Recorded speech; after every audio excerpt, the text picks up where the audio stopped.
Dear students of BCom first year and BBA first year, let us discuss the next poem in Broken Images written by Robert Graves. See, we have to understand the poet first.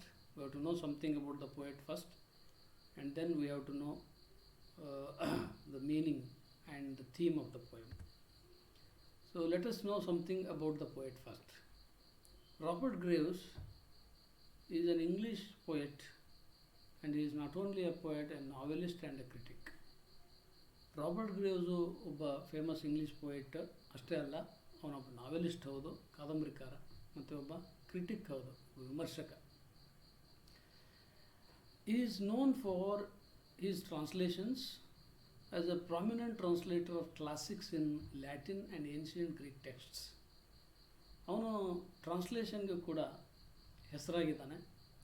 ಅದರಲ್ಲೂ Latin ಮತ್ತು ancient Greek ಪಠ್ಯಗಳನ್ನು ಅವನು translate ಮಾಡಿ ತುಂಬ ದೊಡ್ಡ ಕಾಂಟ್ರಿಬ್ಯೂಷನನ್ನು ಸಾಹಿತ್ಯಕ್ಕೆ ಕೊಟ್ಟಿದ್ದಾನೆ. He has contributed 140 works in his lifetime in variety of genres. ಹಲವಾರು ಪ್ರಕಾರಗಳಲ್ಲಿ ಅವನು ಇಡೀ ತನ್ನ ಲೈಫ್ ಟೈಮಲ್ಲಿ 140 ಕೃತಿಗಳನ್ನು ಕೊಡ್ತಾನೆ ಸಾಹಿತ್ಯಕ್ಕೆ. ಇಡೀ ಅವನ ಲೈಫ್ ಟೈಮ್ನಲ್ಲಿ ಹಲವಾರು ಪ್ರಕಾರಗಳಲ್ಲಿ 140 ಕೃತಿಗಳನ್ನು ಕೊಡ್ತಾನೆ. So Claudius is a novel written by him. It is known as a historical novel. ಇದೊಂದು ಕ್ಲಾಡಿಯಸ್ ಅನ್ನೋದೊಂದು ನಾವೆಲ್ಲು, ಅದೊಂದು ಐತಿಹಾಸಿಕವಾದಂಥ ನಾವೆಲ್ಲು. Lawrence and the Arabs, it is a biography. Lawrence and the Arabs ಅಂತ ಇದೊಂದು ಜೀವನ ಚರಿತ್ರೆ. Golden ass and the 12 Caesars, ಇವೆರಡು ಲ್ಯಾಟಿನ್ನಿಂದ ಟ್ರಾನ್ಸ್ಲೇಟ್ ಮಾಡಿದಂಥ ಎರಡು ಪುಸ್ತಕಗಳು. Golden ass and the 12 Caesars are the translations from Latin. White goddess ಅನ್ನೋದು ಎ ಕ್ರಿಟಿಕಲ್ ಸ್ಟಡಿ. ಸೊ ಇಷ್ಟು ರಾಬರ್ಟ್ ಗ್ರೇವ್ಸ್ ನಮ್ಮ ಇಂಗ್ಲೀಷ್ ಸಾಹಿತ್ಯಕ್ಕೆ ಕೊಟ್ಟಂಥ contributions. These are the contributions given to English literature by Robert Graves. So this much is enough as far the poet is concerned. Now let us move on to the poem, to the text of the poem. Before that, let me give you an introduction to the poem. The poem deals with the comparison between the thought process of two different individuals. In broken images ಅನ್ನೋ ಈ ಪೋಯಮು ಇಬ್ಬರು ವ್ಯಕ್ತಿಗಳ ಭಿನ್ನವಾದಂತಹ ಒಂದು thought ಪ್ರಾಸೆಸ್ಸಿನ ಬಗ್ಗೆ, ಇಬ್ಬರು ವ್ಯಕ್ತಿಗಳ ಭಿನ್ನವಾದಂತಹ ಒಂದು thought process ಬಗ್ಗೆ ಈ ಪೋಯಮ್ ಪ್ರೆಸೆಂಟ್ ಮಾಡುತ್ತೆ. One who thinks quick and clear, the other who thinks slow and vague. ಇಬ್ಬರು ಅಂದರೆ ಯಾರಂದರೆ, ಒಬ್ಬ ಕ್ವಿಕ್ ಮತ್ತು ಕ್ಲಿಯರ್ ಆದಂಥ ಒಂದು ಥಿಂಕಿಂಗನ್ನು ಕೊಡೋನು, ಇನ್ನೊಬ್ಬ ಥಿಂಕ್ ಸ್ಲೋ ಆ್ಯಂಡ್ ವೇಗ್, ತುಂಬ ಸ್ಲೋ ಆದ ಮತ್ತು ಅಸ್ಪಷ್ಟವಾದಂಥ ಥಿಂಕಿಂಗನ್ನು ಕೊಡೋನು. So vagueness and advantage for the second one and clarity disadvantage for the first one. ಹೇಗೆ ಈ ವೇಗ್ನೆಸ್ ಅನ್ನೋದು ಒಂದು ಅಡ್ವಾಂಟೇಜ್ ಆಗುತ್ತೆ, ಮತ್ತು ಸೆಕೆಂಡ್ ಒನ್ಗೆ ಈ ಕ್ಲಾರಿಟಿ ಅನ್ನೋದು ಒಂದು ಡಿಸಡ್ವಾಂಟೇಜ್ ಆಗುತ್ತೆ ಅಂತ ಈ ಪೋಯಮ್ನಲ್ಲಿ ಹೇಳ್ತಾ ಹೋಗ್ತಾನೆ. One uses is mental faculties more. ಯಾರು ವೇಗ್ ಆಗಿ ಯೋಚಿಸ್ತಾನೆ ಅವನು ತನ್ನ ಮೆಂಟಲ್ ಫ್ಯಾಕಲ್ಟೀಸ್ನ ಹೆಚ್ಚೆಚ್ಚು ಬಳಸ್ತಾನೆ. Another uses is mental faculties less. ಯಾರು ಕ್ಲಿಯರ್ ಆ್ಯಂಡ್ ಕ್ವಿಕ್ ಥಿಂಕರ್ ಇರ್ತಾನೆ ಅವನು ತನ್ನ ಮೆಂಟಲ್ ಫ್ಯಾಕಲ್ಟೀಸ್ನ ಕಡಿಮೆ ಬಳಸ್ತಾನೆ. ಇದು ಇಡೀ ಪೋಯಮ್ನಲ್ಲಿ ಹೇಳಕ್ಕೆ ಹೊರಟಿರೋದು ಕವಿ. So now let us see the content of the poem. With the lines of the text, let us move into the poem. He is quick thinking in clear images, I am slow thinking in broken images.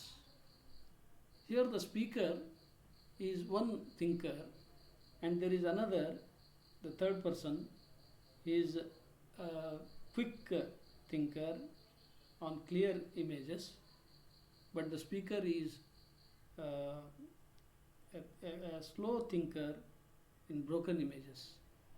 ಇಲ್ಲಿ ಇಬ್ಬರು ಅಂದರೆ ಒಬ್ಬ speaker himself, ಇನ್ನೊಬ್ಬ third person. ಈ ಥಿಂಕರು, ಈ ಮೊದಲನೇ ಈ third person ಅದಲ್ಲ, ಅವನು ಕ್ಲಿಯರ್ ಇಮೇಜಸ್ಗಳ ಆಧಾರದ ಮೇಲೆ ಕ್ವಿಕ್ಕಾಗಿ ಥಿಂಕ್ ಮಾಡ್ತಾನೆ. ಯಾಕಂದರೆ ಕ್ಲಿಯರ್ ಇಮೇಜಸ್ಗಳು ಹೆಚ್ಚು ಯೋಚನೆಗೆ ಒಳಪಡಿಸಲ್ಲ, ಹೆಚ್ಚು ಗೊಂದಲಕ್ಕೀಡು ಮಾಡಲ್ಲ, ಹಾಗಾಗಿ ಕ್ವಿಕ್ಕಾಗಿ ಅವನು ಥಿಂಕ್ ಮಾಡ್ತಾನೆ.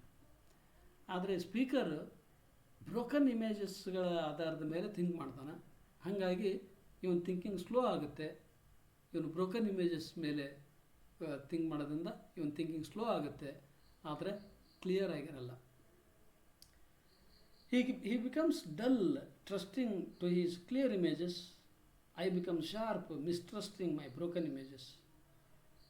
ಈ ಕ್ಲಿಯರ್ ಇಮೇಜಸ್ಗಳ ಮೇಲೆ ಯೋಚನೆ ಮಾಡುವಂಥ ಆ ಥರ್ಡ್ ಪರ್ಸನ್ ಅದಾನಲ್ಲ, ಅವನು ಶಾರ್ಪ್ ಆಗಲ್ಲ, ಅವನು ಡಲ್ ಆಗ್ತಾನೆ. ಯಾಕೆಂದರೆ ಅವನದೇ ಆದಂಥದ್ದು ಏನು ಸ್ವಂತಿಕೆ ಅಲ್ಲಿಲ್ಲ. He depends more on images than on his senses. ಅಲ್ಲಿರುವ ಇಮೇಜಸ್ಗಳ ಮೇಲೆ ಸಂಪೂರ್ಣ ಡಿಪೆಂಡ್ ಆಗಿ ಥಿಂಕ್ ಮಾಡ್ತಾನೆ, ಹಂಗಾಗಿ ಅವನು ಡಲ್ ಆಗ್ತಾನೆ. ಆದರೆ ಇಮೇಜಸ್ಗಳನ್ನ ಸಂಶಯದ ದೃಷ್ಟಿಯಿಂದ ನೋಡುವಂಥ ಸ್ಲೋ ಥಿಂಕರ್ ಅದಾನಲ್ಲ, ಇವನು ಶಾರ್ಪ್ ಆಗ್ತಾನೆ. ಯಾಕೆಂದರೆ ಆ ಇಮೇಜಸ್ಗಳು ಸಂಪೂರ್ಣವಾದ ಒಂದು ಥಿಂಕಿಂಗಿಗೆ ಹೆಲ್ಪ್ ಮಾಡದೇ ಇರೋದ್ರಿಂದ ಇವನು ತನ್ನ ಮೈಂಡ್ಗೆ ಜಾಸ್ತಿ ಕೆಲಸ ಕೊಡ್ತಾನೆ, ಆಗ ಇವನು ಶಾರ್ಪ್ ಆಗ್ತಾನೆ. Trusting his images he assumes their relevance. Mistrusting my images I question their relevance. ಈ ಕ್ಲಿಯರ್ ಇಮೇಜಸ್ಗಳನ್ನು ನಂಬಿಬಿಡುವಂಥ ಥರ್ಡ್ ಪರ್ಸನ್ ಅದಲ್ಲ, ಅವನಿಗೆ ಯಾವ ಪ್ರಶ್ನೆಗಳು ಉದ್ಭವಿಸೋದೇ ಇಲ್ಲ. ಅವನು ನಂಬಿಬಿಡ್ತಾನೆ, ಅವುಗಳ ರೆಲೆವೆನ್ಸನ್ನು ಅವನು ನಂಬಿಬಿಡ್ತಾನೆ. ಅಲ್ಲಿ ಯಾವ ಕ್ವಶನ್ಸ್ಗಳು ಕೂಡ ಉದ್ಭವಿಸೋದೇ ಇಲ್ಲ. Clear images instigate no questions and doubts. ಆದರೆ broken images instigate more questions and doubts. ಯಾಕೆಂದರೆ ಅವನ್ನ ಮಿಸ್ಟ್ರಸ್ಟ್ ಮಾಡ್ತಾನೆ ಇವನು. He doubts them. Whenever he doubts them there shall be so many questions about their relevance. ಯಾವ್ಯಾವಾಗ ಇವನು ಅವುಗಳ ಬಗ್ಗೆ doubt ಪಡ್ತಾನೋ ಆವಾಗ ಅವುಗಳ ರೆಲೆವೆನ್ಸ್ ಬಗ್ಗೆ ಸಾಕಷ್ಟು ಪ್ರಶ್ನೆಗಳು ಇವನೊಳಗೆ ಹುಟ್ಟುಕೊಳ್ತವೆ. ಸೊ ಆ ಪ್ರಶ್ನೆಗಳಿಗೆ ಇವನು ಉತ್ತರಿಸಲೇಬೇಕಾಗತ್ತೆ, ಆಗ ಇವನು ಶಾರ್ಪ್ ಆಗ್ತಾನೆ. Assuming the relevance he assumes the fact. Questioning the relevance I question the fact. ಈ ಅಸ್ಯೂಮಿಂಗ್ ದ ರೆಲೆವೆನ್ಸ್, ಈ ಥರ್ಡ್ ಪರ್ಸನ್ ಏನದಲ್ಲ, ಅವನು ಅವುಗಳ ರೆಲೆವೆನ್ಸನ್ನು ಅಸ್ಯೂಮ್ ಮಾಡ್ಕೊಳ್ತಾನೆ, ನಂಬಿಡ್ತಾನೆ. ಹಾಗಾಗಿ ಅವನ್ನ ಪ್ರಶ್ನೆ ಮಾಡೋಕ್ಕೆ ಹೋಗಲ್ಲ. ಅವರ ಫ್ಯಾಕ್ಟ್ಗಳನ್ನು ಕೂಡ ಇವನು ಅಸ್ಯೂಮ್ ಮಾಡ್ಕೊತಾನೆ. ಆದರೆ ಈ ಫಸ್ಟ್ ಪರ್ಸನ್ನ ಈ ಸ್ಪೀಕರ್ ಮಾತ್ರ questioning the relevance I question the fact. The ರೆಲೆವೆನ್ಸನ್ನು the speaker questions. When he questions their relevance, he questions the fact also. He never believes the fact of the images as they are. Only after he gets the answers for his questions, he will come to some belief. ಅವನು ನಂಬಬೇಕು ಅಂದರೆ ಅವನೊಳಗೆ ಹುಟ್ಟಿದಂಥ ಪ್ರಶ್ನೆಗಳಿಗೆ ಉತ್ತರ ಸಿಗಬೇಕು, ಆಮೇಲೆ ಅವನು ನಂಬ್ತಾನೆ. When the fact fails him, he questions his senses. So, when the facts fail the slow thinker, he uses his senses.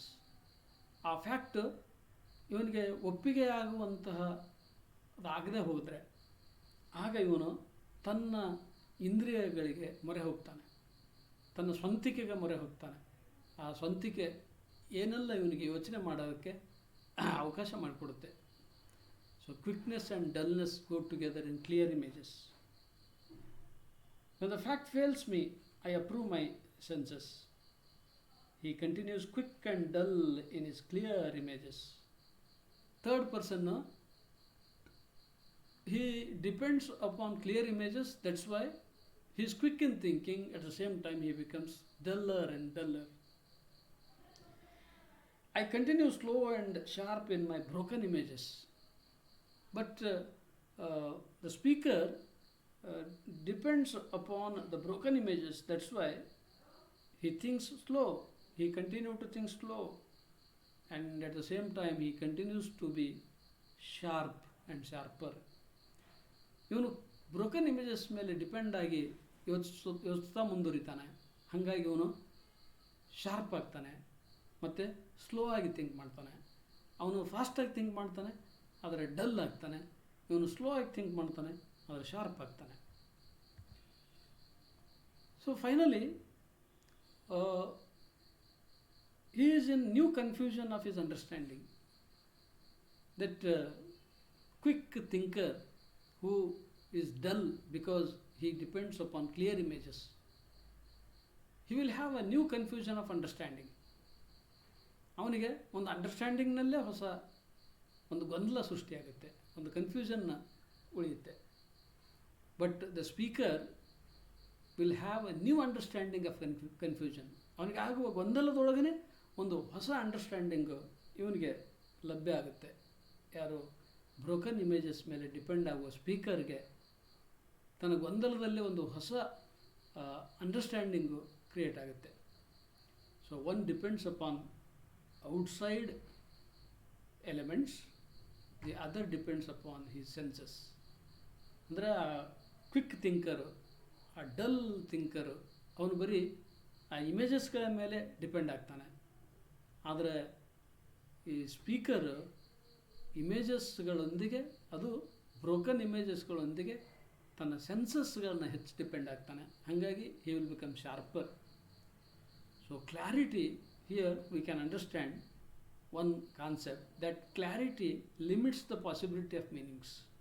ಎಲ್ಲಿ ಹೆಚ್ಚು ಕ್ಲಾರಿಟಿ ಇರುತ್ತೆ ಅಲ್ಲಿ ಪಾಸಿಬಿಲಿಟಿ ಆಫ್ ಮೀನಿಂಗ್ಸ್ಗಳಿಗೆ ಒಂದು ಮಿತಿಯನ್ನು ಹಾಕುತ್ತೆ. ಎಲ್ಲಿ ವೇಗ್ನೆಸ್ ಇರುತ್ತೆ, ವೇಗ್ನೆಸ್ ಆಫ್ ಥಿಂಗ್ಸ್ ಎಲ್ಲಿರುತ್ತೆ, that vagueness leads to more interpretations. ಎಲ್ಲಿ ಅಸ್ಪಷ್ಟತೆ ಇರುತ್ತೆ, ಎಲ್ಲಿ ನಿಗೂಢತೆ ಇರುತ್ತೆ, ಅದು ಹೆಚ್ಚೆಚ್ಚು ಅರ್ಥೈಸುವಿಕೆಗೆ ನಮ್ಮನ್ನು ತಗೊಂಡು ಹೋಗುತ್ತೆ ಅನ್ನೋದು ಈ ಪೋಯಮ್ಮಿನ the meanings of the last 2 lines. See, clear images, dull thinking; broken images, sharp thinking; dependency upon outside elements and dependency upon one's senses. So this is the concluding part of this poem. So with this much, let us put an end to this presentation. Thank you.